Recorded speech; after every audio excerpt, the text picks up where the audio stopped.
Salam əziz müəllimlər, xoş gördük hər birinizi. Bu gün daha bir nəzəriyyə ilə tanış olacağıq.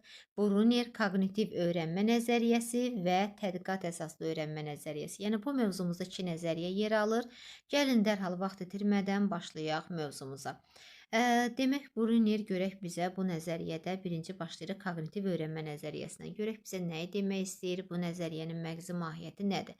Ümumiyyətlə bunu deyək ki, Bruner konstruktivizm cərəyanının nümayəndəsi olub. Yəni uşaqlarda yaddaş, öyrənmə, idraki proseslər bunları araşdırmışdır və həmçinin də deyir ki, koqnitiv psixologiya sahəsinin formalaşmasında, yəni geniş töhfələri olmuşdur və s. Yəni koqnitiv nə deməkdir? İdraki, beyinlə bağlı olan, düzdürmü? Görək şagirdlər yeni bilikləri necə öyrənir, necə yadda saxlayır və yaxud da ki, nə bilim öyrənmə necə baş verir və s. Gəlin dərhal başlayaq. Əsas belə deyək də mahiyyətə keçək. Koqnitiv öyrənmə nəzəriyyəsində deməli Bruner bizə nəyi çatdırmaq istəyir? O bildirir ki, baxın, elə bu hissədə də qeyd olunub. Deyir ki, bu nəzəriyyəyə görə, öyrənmə aktiv bir prosesdir.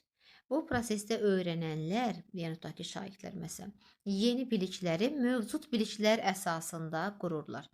Yəni bizə çatdırmaq istəyir ki, öyrənmə aktiv bir prosesdir. Şagirdlər, uşaqlar özü də deməli aktiv iştirakçıdır, yəni passiv deyil. Və yeni biliklər də mövcud, yəni əvvəlki biliklər əsasında qurulur. Yaxşı, bəs ardında nə deyir, gəlin görək. Deyir ki, Brunerin fikrincə öyrənmə mənanın yaradılması prosesidir. Bu nə deməkdir mənanın yaradılması? İndi izahını verəcəm.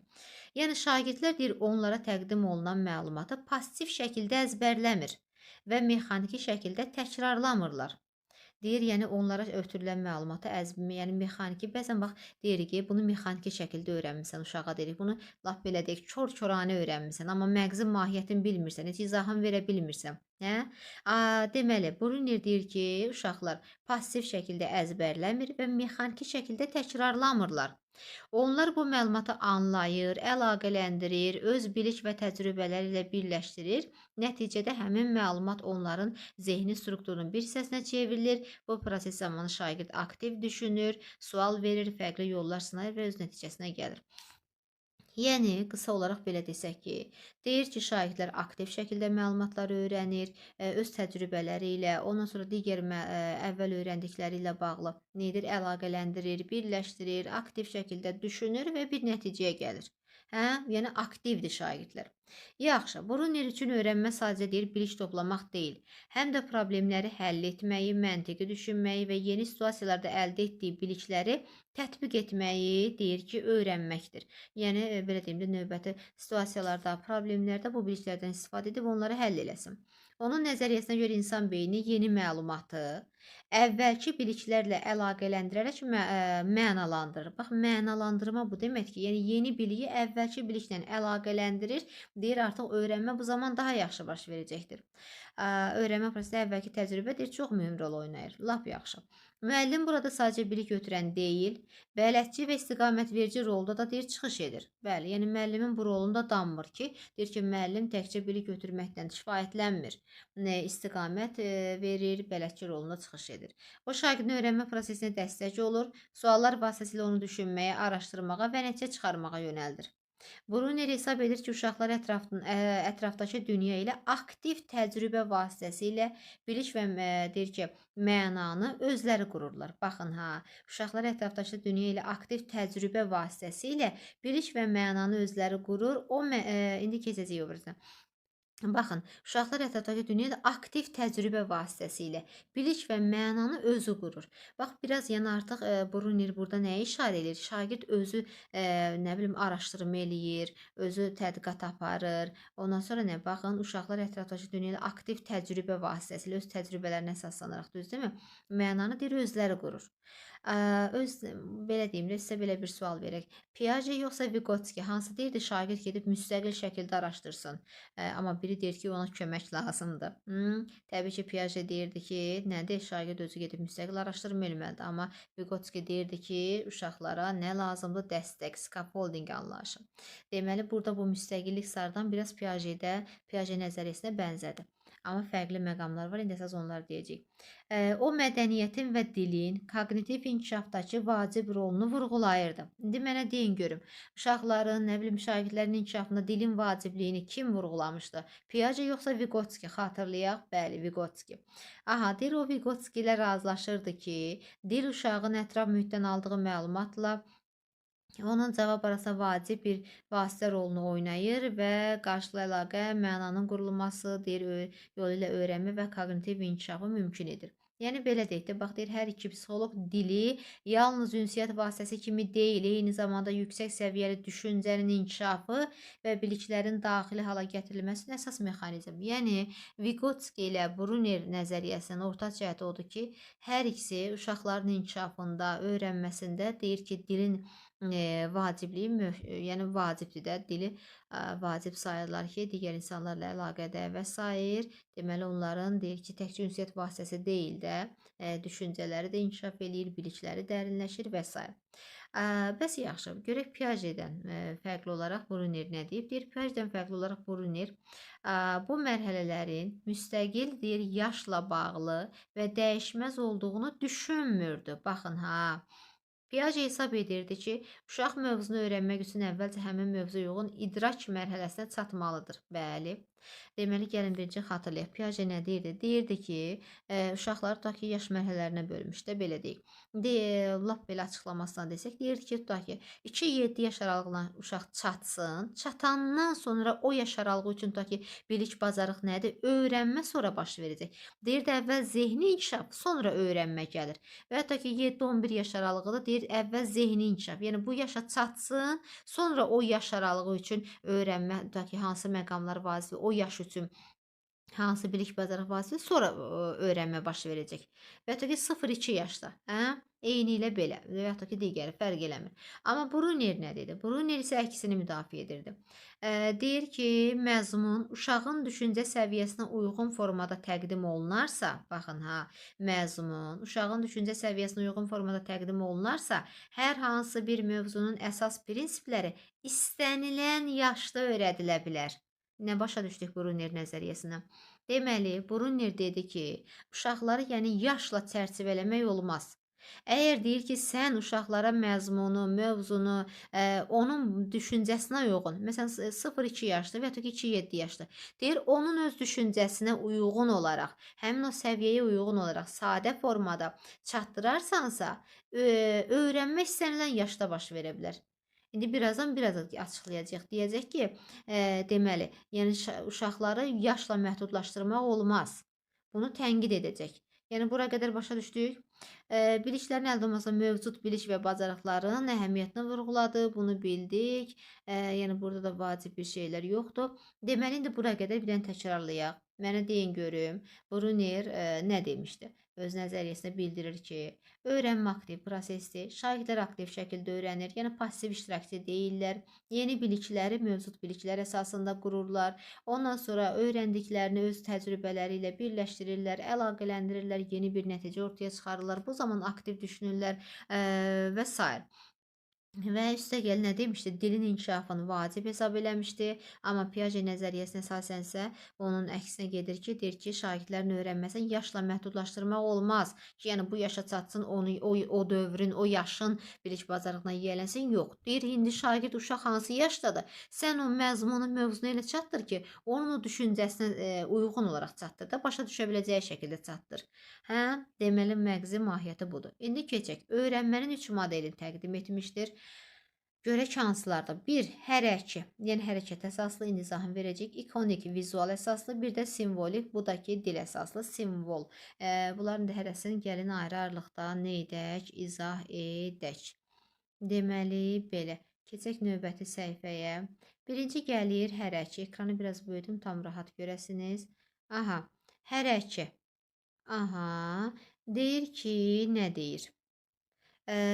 Bu üsulda bilik əsasən hərəkət reaksiyaları şəklində mənimsədilir. Yəni bilirsiniz nə deməkdir? Qısa desək, Piagetdə sensomotor mərhələ, yəni hissi hərəki mərhələdə nə deyirdik? Uşaq nəyəsə toxunur, hərəkət eləyir və s. Yəni bu şəkildə öyrənir. Bax, hərəkidə Bu üsulda deməli Brunner onu deyir ki, bu yaş aralığı elə düzdür, burada yaşa bölünmür, amma baxın nə deyir? Bu mərhələdə deməli hanı o, ilkin. Bax deyir ki, bu üsul deməli həyatın ilk ilində istifadə olunur. İlk ili nə deməkdir? Elə ta ki, həyatın ilk ili 1 yaş nəzərdə tutulur. İndi Piaget 2 yaşa qədər nəzərdə tutur da hiss hərəkətini. Yəni ilkin illər üçün də, yəni uşaq körpə yaşları. Deməli fiziki hərəkətlər, motor reaksiyalar vasitəsilə baş verir. Ondan sonra deyir ki, hələ burada simvolik düşüncə, vizual yoxdur. Yəni uşaq görüntüdən nəyisə öyrənə bilmir, simvolik məsələn hərf rəqəmlə öyrənə bilmir. Bunu demək istəyir. Deyir dünyanı əlləri, ayaqları və digər hərəkətləri ilə kəşf edirlər. Məsələn körpə səsli oyuncaq deyir körpə səsli oyuncağı silkələməyə, hərəkətini təkrarlayaraq yadda saxlayır və bu öyrəndiyi bu hərəkət gələcəkdə digər bacarıqları yerinə yetirmək üçün əsas olur. Yəni burada öyrənir, deyir digərlər üçün də bu bilik vacib rol oynayacaq. Yəni əvvəlki bilinə əsas olacaq. Yəni qısa olaraq belə deyim, hər iki bu üsulda uşaq nə edir? Toxunaraq, hərəkət edərək öyrənir. Məsələn, şagirdlər sinifdəki əşyaları tutaq ki, qələmdir, kitabdır, nədirsə deyir, fiziki olaraq sayır, qruplaşdırır. Düzdürmü? Gedib ona toxunacaq, kitabı bir-bir götürüb qoyacaq yerə 1, 2, 3, yəni toxunaraq öyrənəcək, sayacaq. Ondan sonra ədədlər oxu. Deməli nə baş verəcək? Deyir ki, döşəməyə ədədlər xətt çəkir. Məsələn, müəllim xətt çəkir, tutaq ki, deyir ki, 3 addım irəli, uşaq 3 addım gələcək, 1 addım geri, nə bilim 5 addım irəli. Bu zaman toplama çıxmanı öyrədəcək. Görürsüz, o yaşa uyğun, düzdürmü? Yəni axı Brunner deyir, niyə gözləməlisən ki, müəyyən yaş həddinə çatsın, ondan sonra o yaş üçün öyrənmə. Deyir ki, şagird uşaq hansı yaşdadırsa, düzdürmü? Onun o düşüncəsinə, o həmin yaş aralığında belə deyək də, necə öyrənə bilər? Ən sadə versiyalarla izah elə.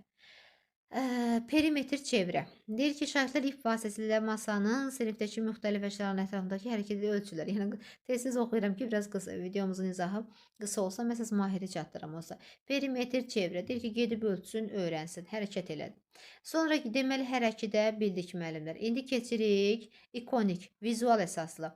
Deyir, üsulda şagirdlər yeni anlayışları vizual vasitələrdən istifadə etməkdə öyrənir. Qısa desək, yəni burada artıq belə deyək də nəyisə görməlidir. Bax, deyir ki, şəkil, diaqram, model vasitəsilə daha yaxşı başa düşür. Eyni zamanda eşitmə, toxunma və digər hisslərlə alınan təcrübələr də bu ikonik yaddaşı inteqrasiya. Axı demişdi. Məsələn, tutaq ki, uşaq şəkil vasitəsilə öyrənirsə, o toxunaraq da, o toxunma birinci mərhələ idi çünki. İndi deyir, ona da əsaslanıb öyrənəcək. Çünki deyirik ki, axı bu nəzəriyyədə deyir ki, yeni bilik əvvəlki biliyin əsasında qurulur. Vizuallıq nədir? Şəklin göstər, görüntüsünü göstər, videosunu göstər, nə bilim, diaqramını çək. Bax, kəsirləri keçirməliyim. Tutaq ki, bir kartondan hazırlamaq olar, bir pizza, dairə. Kəsir keçirsən, tutaq ki, onun 5-dən 1 hissəsi. Böldün 5 hissəyə 1 hissəsini. Tutaq ki, onları müxtəlif rəngləyirsən ki, əli gəldi, pizzanın 5-dən 1 hissəsini yedi. Göstərərək öyrətdin şagirdə. Məsələ həlli üçün sxemlər. Deyir ki, mətndə verilmiş məsələni əvvəlcə sxem şəklində çəkmək, sonra riyazi əmələ keçmək. Məsələn, tutaq ki, deyirsən ki, Əli evdən çıxdı, məktəbə getdi, bu qədər neçə metr tutaq ki, məsafə qət edib onu deyirsən. Oradan çıxdı bu qədər məsafə. Deməli, birinci onun nə idi? Sxemin çək. Əli tutaq ki, evin şəklini çək, məktəbin buradan oraya getdi, məsafəsinə gedir, sonra keç hesablamasına. Deməli, ikinci üsulumuz nə oldu? İkonik. Yəni vizual olaraq deyir ki, şagirdlərə nə et, öyrət.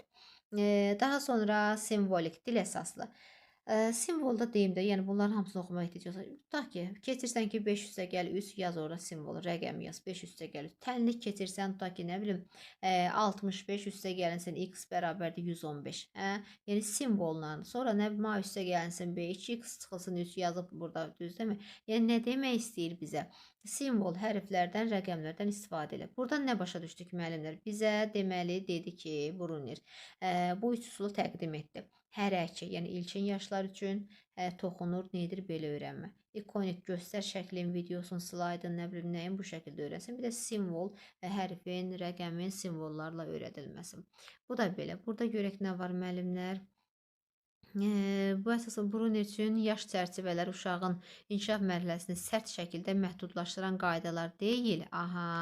Yaş mərhələsi deyir ki, Brunner üçün sərt qaydalar deyil. Sadəcə uşağın hazırki inkişaf səviyyəsinə əsaslanaraq hansı təmsil üsulunun daha əlverişli olduğunu, hansı yəni belə deyək də üsulun, hansı təlim üsulunun olar, təmsil üsulun yazılıb. inkişaf səviyyəsinə əsaslanaraq hansı təmsil üsulunun daha dəyişik olduğu, yəni belə deyək də müəllimlər. Deyir ki, bayaq dediyimiz, yəni bunun hamısını uzun-uzadı oxumağa ehtiyac yoxdur. Yəni Bruner yaşla çərçivələmir uşağı.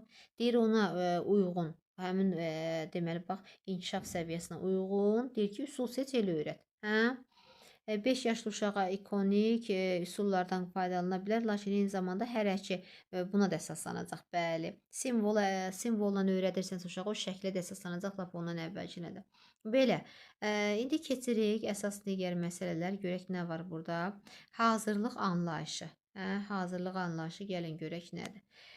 Deyir ki, Bruner Piaget'in hazırlıq anlayışına tənqidi yanaşır. Aha, və belə bir fikir irəli sürürdü ki, məktəblər çox vaxt uşağın müəyyən bir koqnitiv yetkinlik səviyyəsinə çatmasını gözləməklə öyrənmə prosesini süni şəkildə ləngidir.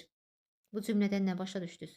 Deyir ki, baxın, Piaget'in hazırlıq anlayışına tənqidi yanaşır və belə bir fikir irəli sürürdü ki, məktəblər çox vaxt uşağın müəyyən bir koqnitiv yetkinlik səviyyəsinə çatmasını gözləməklə öyrənmə prosesini süni şəkildə ləngidir. Bu bilirsiniz nə deməkdir? İndi deyəcəm. Bruner hesab edir ki, hər bir fənn uşağın inkişaf səviyyəsindən asılı olmayaraq sadələşdirilmiş və anlaşılan formada öyrədilə bilər. Demək, gəlin bunun izahını verək. Piaget deyirdi ki, bayaq qeyd etdik əslində. Tutaq ki, 0-2 yaşa çatsın, bu yaş aralığı üçün artıq öyrənmə baş verəcəkdir. Bu yaşla bağlı olan. Tutaq ki, 2-7 yaşa çatdı bu yaş. Amma Bruner deyir ki, bu yaşla çərçivələməni tənqid edir. Deyir ki, siz, tutaq ki, gözləyirsiniz ki, belə deyim də, lap loru dildə. Gözləyirsən ki, uşaq 7, nə bilim, 11 yaş aralığına çatsın. Bu bacarıqları yalnız o vaxt öyrənə bilər. Bu öyrənmə yalnız o yaş həddində ola bilər. Deyirsiniz, niyə uşağın öyrənməsini süni şəkildə ləngidirsiniz? Bax, görürsünüz, əslində həqiqət var. Deyir ki, niyə? Amma bir tərəfdən də həqiqət də var ki, indi bəzi elə şeylər var ki, həqiqətən o yaş aralığında o uşaq onu tam dərk edir, amma yenə də nə isə. Bruner, amma biraz dərin düşünsək, Bruner daha haqlıdır. İndi deyəcəm niyə. Deməli, deyir ki, siz süni şəkildə uşağın öyrənməsini ləngidirsən. Niyə axı bunu, məsələn, 7-10 yaşında öyrənmədi? Qoy öyrənsin 6 yaşında da. Amma necə öyrənsin? Deyir ki, ona sadə formada o məzmunu, o mövzunu, nəyi öyrətmək istəyirsən, sadə formada çatdır. İndi bunun izahında deyəcək. Məsələn, burada nə deyir? Uşaqların düşünmə qabiliyyəti onların yaşına görə məhdudlaşdırılmamalıdır, indi dedik. Çünki müvafiq təqdimat üçün müvafiq forma və ya üsul seçildikdə, məsələn, deyir, vizual, nə bilim, hərəkətli fəaliyyətlərdən, simvoldan istifadə etməkdə deyir, öyrət uşağa. Həm mürəkkəbləri belə sadə şəkildə. Uşaqlar passiv alıcı deyil, fəal məna quran kimi. Uşaqları passiv alıcı kimi yoxdur. Yoxsa əvvəldə də dedik ki, aktiv deməli iştirakçı kimi görür Bruner uşaqları. Məsələn, Piagetə görə kiçik yaşlı uşaq elmi anlayışları, məsələn, cazibə qüvvəsi, enerji tam mənada başa düşə bilməz. Bəli, Piaget deyir axı, yaşa o zehni inkişaf birinci olsun, sonra öyrənmə. Lakin Brunerin fikrincə müəllim bu anlayışları uşağın təcrübəsinə uyğun şəkildə təqdim edə bilər. Məsələn, cazibə topla bağlı nə deyəcəm o misali. Ən son olaraq buna baxaq. Bruner üçün hazırlıq uşağın yaşından və zehni inkişaf mərhələsindən deyil, uşağın yaşından və zehni inkişaf mərhələsindən deyil, mövzunun uşağa necə təqdim edilməsindən asılıdır. Qısa olaraq, hazırlıq anlayışının mahiyyətini nə başa düşdük? Bruner Piaget'in deməli o uşağın öyrənməsini yaşla çərçivələyir də, düzdürmü? Onu tənqid etdi. Və deyir ki, uşaqları siz yaşla çərçivəyə almamalısınız. Onların öyrənməsini yaşla çərçivəyə alma. Əksinə deyir ki, onun həmin o yaş səviyyəsində, öyrənmə səviyyəsinə uyğun olaraq necə düşünür, necə öyrənə bilər, öyrənmə səviyyəsinə uyğun olaraq daha sadə formada məzmunu, mövzunu çatdır. Niyə deyir uşağın öyrənməsini siz ləngidirsiniz? Hazırlıq anlayışının qısa və geniş izahı belədir, müəllimlər. Yaxşımı? İndi keçək görək bu top anlayışı nə idi? Buna da baxaq. Deməli, deyir ki, nə? Burada bizə nəyi təqdim edir? Elə qısa deyək, hamısını oxumağa ehtiyac yoxdur. Top anlayışı, məsələn, uşağın biri, bax, müəllim müxtəlif əşyalar topdur, nədir? Deyir, tutaq ki, top atır uşaq göyə, düzdürmü? Göyə atdı. O atır, o biri deyir ki, bir uşaq yuxarı atır, o birisi baxdı, üçüncü qeyd elədi. Misal üçün, lap olsun 5 nəfər, 10 nəfər fərq eləmir. Əsas mahiyyət odur ki, topu uşaq atdı göyə, amma top yerə düşdü. Deyir, niyə yerə düşür? Bəs sən göyə atmısan axı bunu. Ona görə ki, deyir, yer bizi özünə çəkdiyi üçün müəllim izah verir. Hər şey aşağı düşür. Bu çəkmə gücünə cazibə qüvvəsi. Bax, cazibə qüvvəsini məsələn biz gözləyirik ki, filan sinifdə öyrənəcək uşaq, nə bilim enerjini bu filan sinifdə öyrənəcək, amma deyir ki, sadə formada izah elə də onun düşüncəsinə uyğun olaraq. Uşaqlara sadə üslubda refleksiya sualı verir. Əgər cazibə gücü olmasaydı nə baş verərdi? Yəni cavablar uşaq səviyyəsində olacaq təbii ki, amma məqsəd konsepsiyanın nüvəsini formalaşdırmaq, yəni əsasını qoymaqdır burada. Bu da belə müəllimlər, yəni hazırlıq mərhələsində mahiyyətini bildikdə şagirdin düşüncəsinə uyğun deyir sadə formada məzmunu, mövzunu çatdır. Onun müəyyən yaş həddinə çatmasını gözləmə. Bu da belə. Sonra gəlirik spiralvari kurikulum. Spiralvari kurikulum belə deyim də müəllimlər. Bax spiralvari, bax görürsüz elə bu spiralvari şəkildədir. Yazılıb bura nə? Hərəki, ikonik, bir də ki simvolik. Bu nə deməkdir? Bax, Brunnerin fikrincə hər bir mövzu uşağın mövcud hazırlıq vəziyyətinə, səviyyəsinə uyğun şəkildə təqdim olunarsa, həmin mövzuya müxtəlif yaş və inkişaf mərhələlərində dəfələrlə, lakin daha dərin və mürəkkəb səviyyədə qayıtmaq mümkündür. Məhz bu prinsip spiralvari, yəni getdikcə genişlənən və dərinləşən kurikulum modelinin əsasını təşkil edir. Bilirsiniz bu nə deməkdir? Deyir ki, məsələn, bir nə isə öyrədirsənsə uşağa, öz düşüncəsinə, bilik səviyyəsinə uyğun öyrət. Hərəki üsuluna və ya da ki, ikonik, simvolik. Deyir, bir neçə dəfə qayıda bilərsən. Yenidən öyrənmə digər mərhələlərdə də baş verə bilər, amma daha çətin olacaq. Bax, deyir ki, həmin mövzuya müxtəlif yaş və inkişaf mərhələlərində dəfələrlə, lakin daha dərin və mürəkkəb səviyyədə çatdın qayıtmaq mümkün olacaqdır. Da ki, hər hansı bir məsələni uşaq toxunaraq, nə isə də indi öyrəndi, toxundu, hərəkət edədir. Müəyyən yaş həddində artıq onu vizuallıqdan görüb öyrənə biləcək eyni şeyi. Hə? Növbəti dəfə artıq onu simvolik, hərf, rəqəmlərdən də öyrənə bilər. Deyir, dəfələrlə qayıda biləcək, amma getdikcə proses çətinləşəcək. Gördünüz, spiralvari getdikcə burulğanlar, spirallar burulub artıb. Spiralvari kurikulumunda mahiyyəti budur müəllimlər. Hə? Fərqli bir baxımca təqdim edir. Hesab edir ki, uşaq deməli, mürəkkəb məlumatları anlamağa qadirdir. Görürsünüzmü? Deyir ki, uşaq mürəkkəb məsələləri də qadirdir də, yəni bunları anlamağa. Sonra nə qaldı? Şagird bunlar da dediklərimiz, yəni bir neçə şey başqa yerlərdə də eyni yazır. Ona görə təkrarən hamısını oxumaq istəmirəm ki, videonun izahı çox olmasın, sizə də yorucu gəlməsin. Onsuz əsas mahiyyətdə, o mahiyyətdə geniş şəkildə izahını verirəm. Elə qurur ki, sadələşdirilmiş. İndi danışdıq bunu. Spiral indi mən elə izahını verdim onsuz da. Belə obyektləri canlandırsın təsəvvüründə. Yəni indi danışdıqlarımızı, burada qeyri-adi bir şey qalmır. İndi keçirik ikinci nəzəriyyəmizə. Tədqiqat əsaslı öyrənmə nəzəriyyəsi. Deyir ki, deməli, Brunner nə edib? Tədqiqat yolu ilə öyrənmə anlayışını irəli sürərək vurğulamışdır ki, mövzular şagirdlərə hazır formada təqdim edilməməlidir. Bəli. Əksinə, onlar öyrənilən məlumatı özləri qurmalı, bilik vahidləri arasındakı əlaqələri fəal şəkildə kəşf etməlidirlər. Brunnerin bu yanaşması öyrənmə prosesini pasiv bilik qəbulundan uzaqlaşdırır və onu aktiv araşdırma və təcrübəyə əsaslanan bir fəaliyyətə çevirir. Adı üstündə tədqiqat əsaslı öyrənmə. Bax, sadə formada izahım belə deyim sizə. Deyir ki, şagird nə etsin? Və ümumiyyətlə deyir ki, birinci, bilik şagirdə hazır şəkildə öyrədilməməlidir, təqdim edilməməlidir. Deyir ki, onlar öyrənilən məlumatı özləri qurmalı, əlaqə yaratmalıdır, biliklər arasında düzdürmü, möhkəmləndirmə etməli, aktiv şəkildə bir araşdırma etməlidir. Bu bir növ hansı nəzəriyyəni sizə xatırlatdı müəllimlər. Piaget nə deyirdi? Şagird özü müstəqil şəkildə getsin, araşdırsın, neynəsin, düzdürmü? Düzdür, Piaget onu biraz daha sərt şəkildə deyirdi. Brunner biraz yüngül. Çünki burada indi belə deyək də, deyir əvvəlki təcrübəsinə əsaslansın, müəllimin rolundan da çıxış edir və s.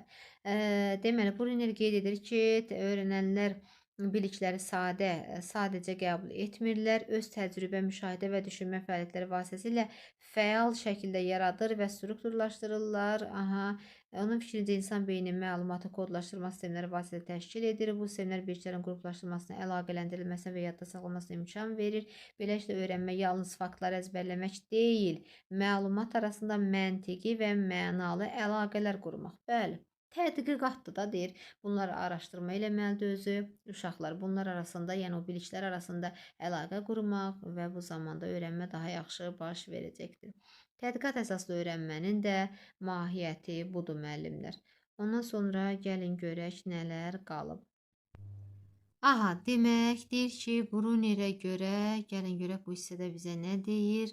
Kodlaşdırma sistemlərini inkişaf etdirməyin ən səmərəli yolu deyir, sadəcə müəllimin izahlarını dinləmək deyil, öyrənənin özünün araşdırma və kəşf prosesində aktiv iştirak etməsidir. Bayaq dediyimiz kimi, yəni şahid bilikləri müəllimdən deyil, öz təcrübəsindən sual vermə, müşahidə aparma, nəticə çıxarma yolu ilə qazanmalıdır. Bunları dedik. Ondan sonra görək nələr var. Aha, daha sonra deyir ki, Bruner'in yanaşması həm Piaget'in idrak inkişafı nəzəriyyəsi, həm də Vygotsky'nin sosial ideyalar paralellik təşkil edir. Piaget kimidir? Bruner'də uşağın öyrənmə prosesində aktiv rolunun vacibliyini vurğulayır. Bayaq biz bunları dedik. Düzdürmü? Bax, Piaget kimi Bruner'də deyir, nə etsin? Uşaq gedib öz araşdırsın, neynəsin, aktiv olsun. Yəni, uşaqlar öyrənmənin müşahidə, eksperiment və düşünmə yolu ilə özləri qururlar. Bununla yanaşı Vygotsky kimidir? Öyrənmənin sosial xarakterini, dilin inkişafından bayaq danışdıq, düzdürmü? Bu da belə, deməli, əsaslı, tədqiqat əsaslı öyrənmə yanaşması yalnız bilik əldə etmək üsulu deyil, həm də tənqidi düşünmə, problem həll etmə, yaradıcılıq və müstəqil öyrənmə. Yəni əsas budur da, şagirdlərdə bunlar inkişaf eləsin. Tədqiqat əsaslı nə deməkdir? Getsin, araşdırsın ki, bir müstəqil düşünməsi baş versin, tənqidi düşünmə inkişaf eləsin, düzdürmü? Deməli, belə, bu yanaşma şagirdlərin öyrənməyə daxili motivasiyasını gücləndirir və onları öyrənmə prosesinin mərkəzinə yerləşdirir. Yəni, bilik onlara verilmir, onlar bu biliyi özləri yaradırlar. Görürsünüzmü?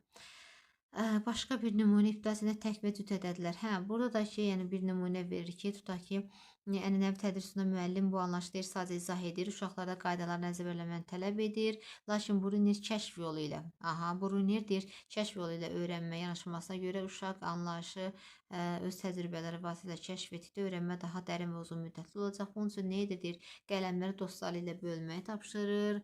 Bu zaman bəzilərdə qələmlər bərabər paylanır, bəzilərində bir qələm artıqlar. Bu şəkildə tək və cüt ədədləri izah edir. Yəni öz təcrübəsinə əsaslanaraq belə öyrətdir. Ondan sonra nə? Deməli, özü tapdığı və anladığı biliklər həqiqətən, yəni insan özü nəyisə araşdırıb öyrənəndə həqiqətən də bu daha yaxşı yadda qalır. Sonra görək nə qalır? Beləliklə kəşf yolu ilə öyrənmək yalnız konkret mövzunun mənimsənilməsini deyil, ümumi tədqiqat, müşahidə və məntiqi düşünmə bacarıqlarını inkişaf etdirir. Bəli. Sıxlıq fərqinə görə cismin batması belə bir nümunə verir. Top uşağa verir, belə deyək də, hər hansısa bir nədən olsun, taxta parçası və ya da ki, nə bilim, metaldan, oduncaqdan fərq eləmir. Deyir ki, gəlin görək hansı suda batacaq, suda üzür, nə bilim, hansı suyun üzünə qalxır. Sonra da izah edir ki, bu onların sıxlıqları ilə bağlıdır. Düzdürmü? Yəni belə. Bax, görürsünüz, müəllim deyir, sual verir, amma izahı özü demir. Eyni ölçüsü olan, amma fərqli materiallardan olan əşya nəticələri niyə dəyişdi? Sizcə sadəcə çəkisi ağır olan həmişə batırmı? Görürsünüz, yəni özü uşaq təcrübə aparsın da, düzdürmü? Buradan deməli şagirdin aktivliyini təmin elədi. Müəllim, bələdçi, fasilitator rolundadır, düzdürmü? Kəşf etməsini deyir ki, asanlaşdırır. Onları məqsədə yönəldən və ehtiyac duyulan anda dəstək göstərən şəxsdir. Müəllimi, yəni fasilitator bacarığını da nə edir? Önə çəkir. Keçirik belə mövzumuzun sonlarına, görək nələr. Davam edək, görək bu hissədə nələr var. Deyir ki, Bruner müəllimin bu istiqamətləndirici və dəstəkləyici rolunu daha konkret şəkildə izah edərək onun funksiyalarını 6 əsas demək kateqoriyada təsnifləşdirmişdir. Görək bunlar hansılardır? 1. Səfərbərlik, tapşırığa cəlb etmə və ya da ki, motivasiyanın təmin edilməsi. Elə bunun adı üstündə. Deməli, nə etmək lazımdır? Deyir, şagirdin diqqətini və marağını tapşırığa yönəltmək, məqsədi aydınlaşdırmaq. Bəli, bu mərhələdə şagirdin diqqəti və marağını öyrənmə tapşırığına yönəltmək prosesidir. Yəni, bu mərhələ şagirdin diqqəti və marağını öyrənmə tapşırığına yönəltmək. Yəni, motivasiya mərhələsi. Şagirdləri dərsimizə cəlb etməliyik. Bruner və həmkarlarına görə öyrənmə yalnız o zaman baş verir ki, şagird könüllü şəkildə iştirak etməyə hazır olsun. Əlbəttə ki, baxın, könüllü şəkildə.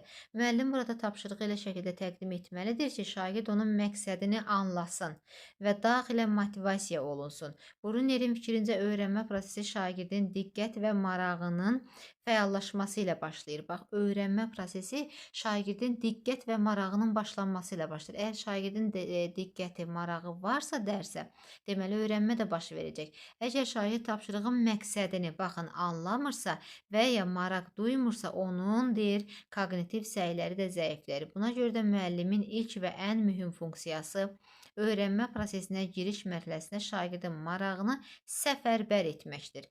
Yəni belə deyək də müəllimlər, bizə burada nəyi vurğulayır? Motivasiya mərhələsi. Düzdürmü? Deyir ki, şagirdin diqqətini dərsə cəlb eləmək lazımdır. Əgər şagirdin diqqəti, marağı varsa, öyrənmədə səmərəli şəkildə, keyfiyyətli şəkildə baş tutacaqdır. Yəni səfərbərlik etmək, tapşırığa cəlb etmə mərhələsi bunu bizə deyir. Daha sonra keçirik sərbəstlik dərəcəsinin deyir azaldılması. Tapşırığın sadələşdirilməsi. Deyir, tapşırığı sadələşdirərək artıq istiqamətləri aradan qaldırmaq və beləliklə sınaq və səhv mərhələsini qısaltmaq nəzərdə tutulur. Biraz izahım verək. Deyir, sərbəstlik dərəcəsinin azaldılması müəllimin öyrənməni idarə olunan hala gətirməsi deməkdir. Bu mərhələdə müəllim tapşırığın çətinliyini tənzimləyir, yönləndirici dəstək verir və tədricən bu dəstəyi geri çəkərək şagirdi müstəqilliyə doğru aparır. Müəyyən qədər dəstək, yəni scaffolding rolunu oynayır da müəllim, düzdürmü? Müəyyən qədər dəstək verir, ondan sonra yavaş-yavaş artıq o özü geri çəkilməlidir, dəstəyin geri çəkməlidir. Bax, sərbəstlik dərəcəsinin azaldılması, tapşırığın sadələşdirilməsi. Bu funksiya şagirdin öyrənmə zamanı qarşılaşdığı seçim və qərar imkanlarını sadələşdirmək deməkdir. Başqa sözlə müəllim tapşırığın deyir, çox mürəkkəb və qeyri-müəyyən hissələrini aradan qaldırır, öyrənmə prosesini daha idarə olunan edir. Məqsəd şagirdin eyni anda çox qərar verməkdən və çaşqınlıqdan yorulmamasıdır. Bu mərhələ həmçinin Vygotskyinin yaxın inkişaf zonasına bəli uyğun gəlir. Müəllim şagirdin bacarmadığı sahələri strukturlaşdırır və o tədricən bunu müstəqil edə bilir. Bax, sərbəstlik dərəcəsinin azaldılması, tapşırığın sadələşdirilməsi. Yəni müəllim o çətin tapşırıqlarda müəyyən istiqamət verir, yəni o scaffolding rolunu oynayır, belə deyək də qoruyub saxlayır. Bax, yaxın inkişaf zonası nə idi? Öyrənmə orada baş verdi, amma sonradan artıq deməli nə edir? Şagird artıq o sərbəstliyi verir ki, artıq özü digər gedişatı yerinə yetirsin. İstiqamətin qorunması, davamlı öyrənməni təmin etmək, şagirdin motivasiyasını qoruyub saxlamaq, diqqətini yayındırmadan tapşırığı idarə olunan hissələrə bölmək. Yəni deyir ki, istiqamətin qorunması müəllimin şagirdin öyrənmə məqsədinə fokuslanmasına kömək etdiyi mərhələdir. Brunerə görə öyrənmə məqsəd yönlü fəaliyyət olduğuna görə şagirdin diqqət və marağı davamlı dəstəklənməlidir. İstiqamətin qorunması həm emosional, həm koqnitiv səviyyədə deyir ki, müəllimin nəzarətini tələb edir. Müəllim yalnız nəyi öyrətməli olduğunu deyil, həm də şagirdin necə öyrəndiyini və nə zaman motivasiyasını deyir, itirdiyini müşahidə etməlidir. Bax, burada həm idraki sahə ön plandadır, həm də emosional. Bax, istiqamətin qorunması deyir, müəllim daim nəzarətdə saxlamalı ki, şagird yəni motivasiyadan düşməsin, düzdürmü? Həm idraki, həm də emosional cəhətdən şagirdləri nəzarətdə saxlamağın vacibliyini vurğulayır. 4. Əsas xüsusiyyətlərin vurğulanması. Əsas məqamları, yəni vacib anlayışları, mühüm fərqləri və səhvləri vurğulamaqla şagirdin diqqətini əsas məqamlara, əsas cəhətlərə yönəltmək. Bu mərhələdə müəllimin məqsədi şagirdin diqqətini öyrənilən mövzunun əsas anlayışlarına və mühüm xüsusiyyətlərinə yönəltməkdir. Bu yolla müəllim öyrənməni strukturlaşdırır, dərin anlamanı təşviq edir və şagirdin öz düşünmə prosesinə nəzarət etməsinə şərait yaradır. Brunerə görə şagirdlər çox vaxt informasiyanın hər bir detalına deyir, eyni səviyyədə diqqət ayırmağa çalışırlar. Bu isə əsas ideyanı deyir, anlamağa çətinləşdirir. Müəllim bu anda şagirdləri ən vacib cəhətləri seçməyə, nəyə baxmaq lazımdır? Yəni istiqamət versin ki, əsas məqamlar bunlardır, bunlara baxmaq lazımdır, düzdürmü? Yəni bunu vurğulayır ki, müəllim bunları da etməlidir. 5. Məyusluğun idarə olunması, səhvlərin qarşısının alınması. Müəllim deyir ki, müəllimin bu hallarda şagirdin emosional vəziyyətinə nəzarət etməsi, onun ruhdan düşməməsinə və davam etməsinə kömək etməsi nəzərdə tutulur. Məyusluğun idarə olunması. Brunerin fikrincə əslində istiqamətin qorunmasına da var idi bu hallar. Brunerin fikrincə öyrənmə yalnız intellektual fəaliyyət deyil, həm də emosional dözümlülük tələb edən bir prosesdir. Müəllim bu mərhələdə öyrənmənin davamlılığını qoruyan əsas fiqurdur. Elə bayaq dedik ki, davamlılıq. Bax görürsüz, burada da deyir onu. O qeyd edir ki, şagirdin motivasiyası yalnız maraqla deyil, həm də müəllimlə qarşılıqlı münasibətdə formalaşır. Müəllim şagirdin mən bacarmıram düşüncəsini mən öyrənirəm formasına çevirməyə yardım etməlidir. Hə? Yəni bacarmıram demək yox, mən öyrənirəm. Səhvlər də normaldır və s. Bu həmçinin Vygotskyinin sosial öyrənmə yanaşması ilə üst-üstə düşür. Müəllimin emosional dəstəyi öyrənmənin davamlılığını təmin edən sosial alətdir də, yəni kənardan bir sosial belə deyək də alət kimi nəzərdə tutulur. Nümayiş nədir? Öyrənməyə dəstək verəcək nümunələr, modellər və ya qismən həll yolları təqdim etmək. Nümunə kimi göstər. Brunerin fikrincə öyrənmə boş yerdən kəşf etmə deyil. Şagird yeni anlayışları və bacarıqları başqalarının model davranışlarını izləməklə və təcrübələrdən öyrənməklə qurur. Nümayiş o deməkdir ki, müəllim şagirdə öyrəniləcək bacarığın məsələyə necə tətbiq edildiyini göstərir, amma tam cavabı demir. Sadəcə kəşf aparan, deyir ki, sadəcə kəşf aparan istiqaməti göstərir. İstiqamət verir, amma tam cavabı demir. Nümayiş həm vizual, həm verbal, həm konseptual ola bilər. Əsas məqsəd şagirdə necə öyrənmək bacarığını göstərməkdir. Bu eyni zamanda sosial öyrənmə nəzəriyyəsi, Bandura və metakognitiv yanaşmalarla da uzlaşır. Bəli, şagird yalnız nəticəni deyil, öyrənmə prosesinin özünü də müşahidə edərək mənimsər. Yəni nümayiş elət deyir, şagird onu müşahidə eləsin, bu şəkildə də öyrənmə yaxşı baş verəcək. Nəticə etibarilə Brunerin kognitiv öyrənmə nəzəriyyəsi öyrənməni aktiv, strukturlaşdırılmış və çox səviyyəli bir proses kimi təqdim edir. Onun ideyaları şagirdin təfəkkürünü, müəllimin bələdçi rolunu və biliklərin müxtəlif formalarda ifadəsini ön plana çıxararaq müasir təhsil nəzəriyyəsinin əsas istiqamətlərindən birinə çevrilmişdir. Belə müəllimlər, düşünürəm ki, deməli, bugünkü mövzunu geniş, ətraflı şəkildə izah etdik. Hər birinizə uğurlar.